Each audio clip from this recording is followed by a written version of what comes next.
आपके माध्यम से माननीय मुख्यमंत्री जी को और उप मुख्यमंत्री जी को भी हम बताना चाहते हैं, सियासत की रंगत में ना डूबो इतना, सियासत की रंगत में ना डूबो इतना कि वीरों की शहादत भी नजर ना आए। जरा सा याद कर लो अपने वायदे जुबान को, अगर तुम्हें अपना जुआ का कहा याद आ जाए। महोदय, बिहार लोकतंत्र की जननी रही है और आधुनिक बिहार के लोकतंत्र के मंदिर में हम सब आज बैठे हैं। कभी हम सत्ता पक्ष में बैठते हैं, कभी विपक्ष में बैठते हैं, लेकिन यह रफ्तार चलती रहती है, यह लोकतंत्र की खूबसूरती है। लेकिन आज जो सदन की स्थिति है, आज हम विपक्ष में हैं, कुछ लोग सत्ता पक्ष में बैठे हुए हैं, यह जनादेश के कारण नहीं है। उपाध्यक्ष महोदय, 9 अगस्त 2022 को बिहार के अंदर जिस प्रकार से 2020 में जो जनादेश एनडीए को मिला था और उसके बाद जो परिस्थितियां बनी थी, उसका गला घोटने का काम किया गया है। उपाध्यक्ष महोदय, व्यक्तिगत महत्वाकांक्षा और निजी स्वार्थ के पीछे जो प्रपंच और स्वार्थ की पृष्ठभूमि रची गई, यह बिहार को जंगल राज की ओर, एक अंधेरे सुरंग की ओर ले जाता है। महोदय, राजद और पार्टियों के साथ गठबंधन कर माननीय मुख्यमंत्री जी ने जहां एक जनादेश का अपमान किया है, वहां दूसरी ओर बिहार को इस डगर पर ले जाकर छोड़ा है कि बिहार की जनता किंग कर्तव्य मूड है और इस खेल को बेहतर ढंग से समझने का भी काम कर रही है। 1990 से लेकर 2005 तक बिहार में जिस प्रकार से जंगल राज चल रहा था और उसके खिलाफ जिस प्रकार से श्री नीतीश कुमार जी के नेतृत्व में एनडीए की सरकार बनी और उस सरकार के आने के बाद जो बिहार की परिस्थितियां बनी है, यह बताने की जरूरत नहीं है। बिहार का आम आवाम उसके स्पंदन को महसूस किया है। लेकिन इस राज्य का नेतृत्व ऐसे हाथ में रहा, हमें अफसोस के साथ भी कहना पड़ता है उपाध्यक्ष महोदय, कि व्यक्तिगत महत्वाकांक्षा और अवसरवादी राजनीति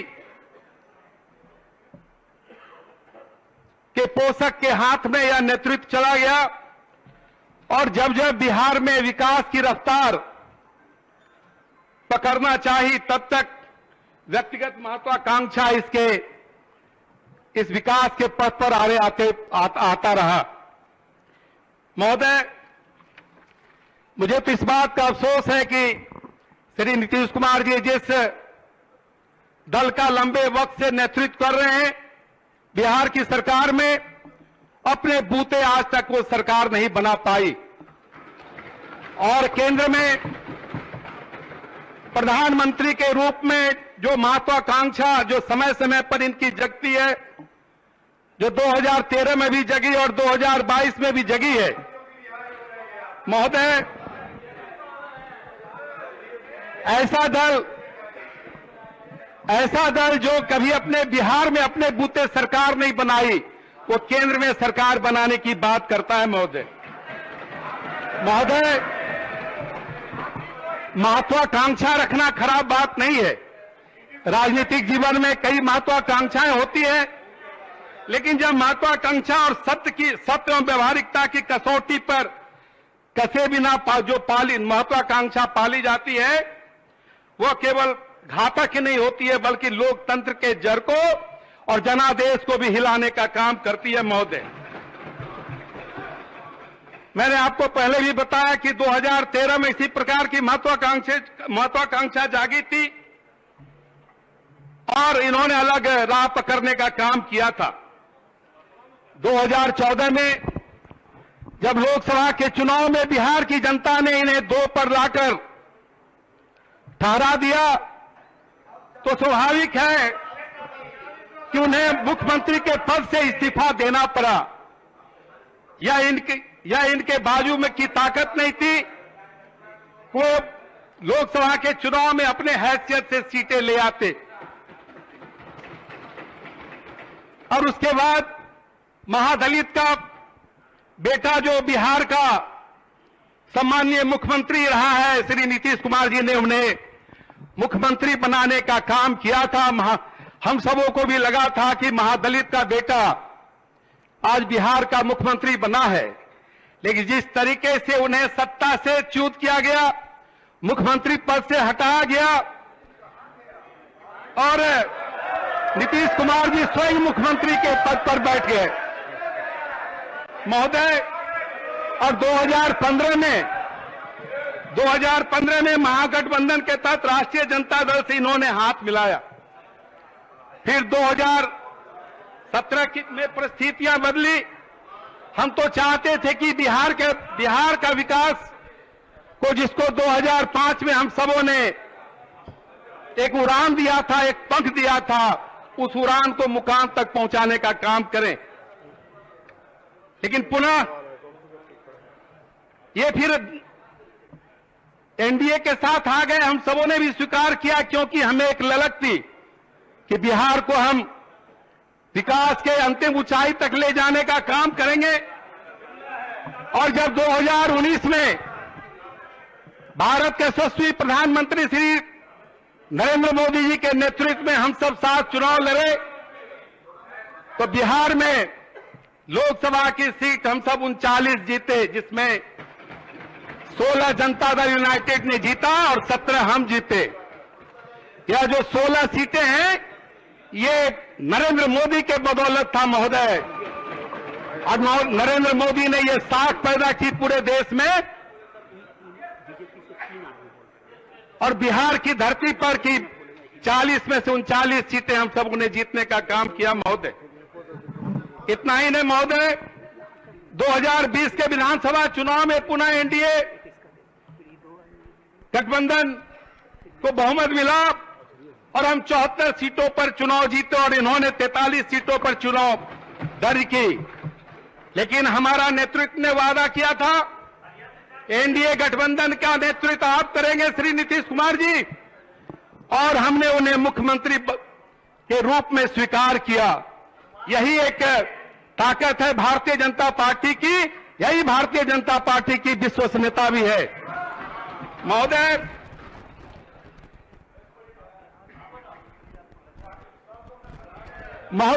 हम सब एक कार्यक्रम के तहत 2020 में एनडीए की सरकार बनाए थे।